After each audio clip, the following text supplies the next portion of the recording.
Let's see guys kung paano ka-effective magpasulat ng ballpen using this one. So let's see how does it work. So first thing first, ito kasi yung mga ballpen na napulot ko. So pasusulatin natin siya kasi kailangan ng anak ko ang ballpen. So, itong napulot ko, okay pa naman. Ito. So, let's see. So, ayan. So, nakikita niyo, hindi po siya sumusulat. So, ngayon pa susulatin.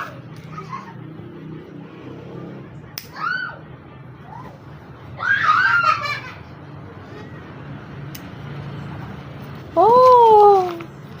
Wow!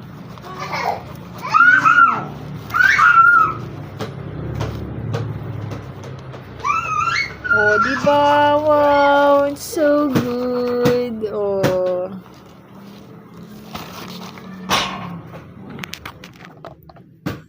See?